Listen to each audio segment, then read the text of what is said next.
Well, first of all, we're putting something on Mars that's already alive, and it's being put there by intelligence. Darwin's Black Box, written by Michael Behe, who has studied the flagellum for over 20 years, who was once an evolutionist, but because of DNA and subsequent experiments he produced personally, and what was learned also, became an advocate of intelligent design. Says every part of that flagellum must be in a place. But let me ask you something. Can you give me the slide on the cell near the end of my presentation? I can find it.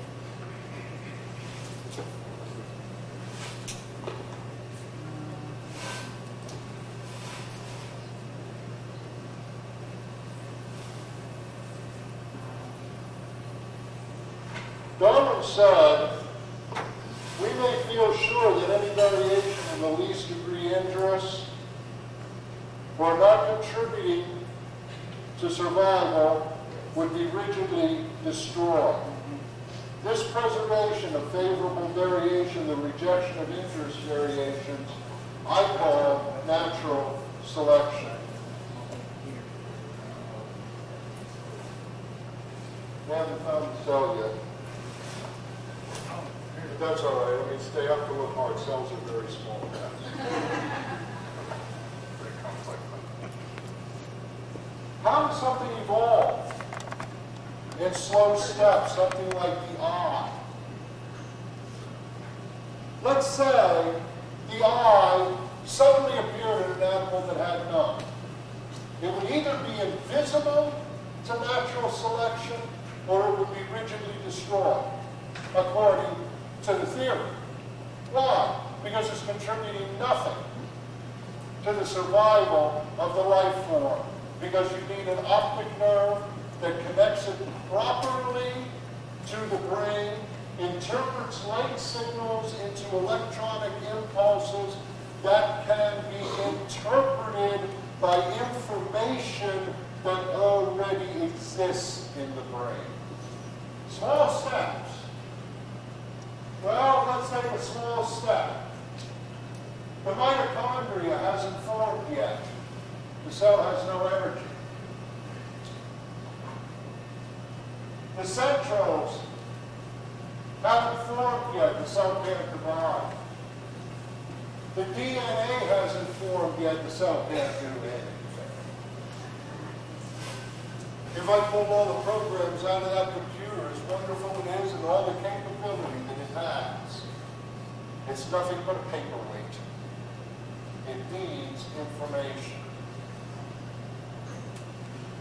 Information not gathered little by little, but information that must be there for the cell to function. Amino acids must line up in a specific order. They must be of a string, a certain length. They must be bent into a specific shape to do a specific job. When transfer RNA brings the amino acids to the ribosome, if I pronounce that correctly, it has 3 connections on it called a condon. That condon has to match the messenger RNA to make sure that the sequence is precise. Doesn't make mistakes yet, of course. But look at, You need to grab your handheld. Grab the handheld microphone. can you hear me now? Oh. Oh, heck, I can hear me now.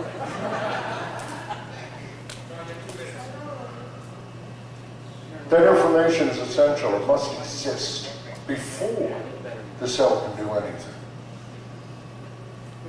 Where does it come from? Something as complex as DNA? The most complex information system in the known universe, one scientist called it? I think it was Denton, I'm not sure. Who? Yeah, Denton.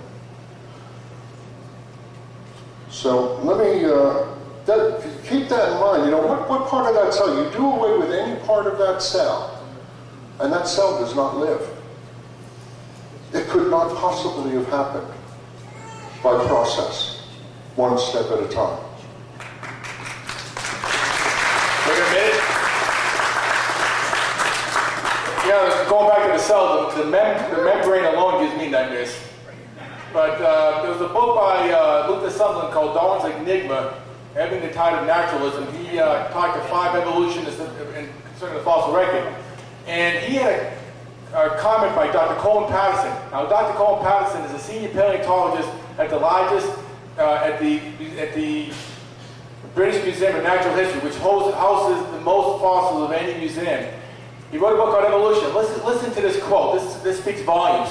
I fully agree with your comments on the lack of evolutionary transitions in my book. If I knew of any, fossil or living, I would certainly have included them. I will lay it on the line. There's not one such fossil. Now, Joe and Mike brought up the idea of the index fossil, the lobe-finned fish. Well, the lobe-finned fish, the coelacanth, by the way, it forgot to evolve because they found them off the coast of Madagascar, coelacanth off the coast of Madagascar, 380 million years later. So it must be a slow learn. Now, let me give you one other quote because this is an area where I like to get a response on, is the, if you don't mind, the Cambrian explosion. I like to get your response on the Cambrian explosion. All the animal phyla are represented in the Cambrian period except 2 minor soft-bodied phyla, which may have been present without leaving any fossil evidence, and the chordates, which have a vertebrate. Even the chordates may have been present since an object which looks like a fish has been discovered in Cambrian rock. It's highly conceivable that all of these forms should have originated in this period, and yet there is no evidence for the existence of many of them prior to the Cambrian period. Thanks.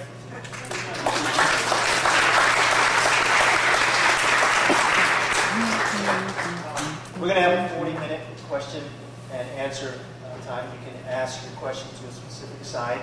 And this is not your opportunity to state everything that you believe in a minute or less. It's your opportunity to ask a question.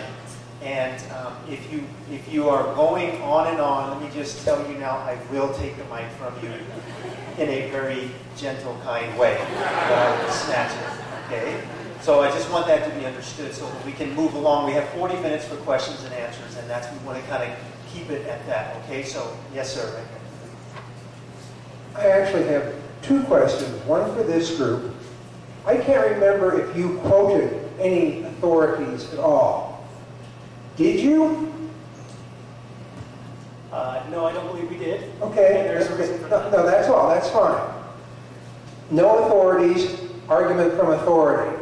Since you guys are arguing from authority, actually it's irrelevant, arguing from authority, could whoever brought up the theory, the law of, the second law of thermodynamics, would you please give us the law, the exact law, not an interpretation of it. What is the second law of thermodynamics? Are you looking for an equation? The law in a simple nutshell, another way to define the second law would be entropy.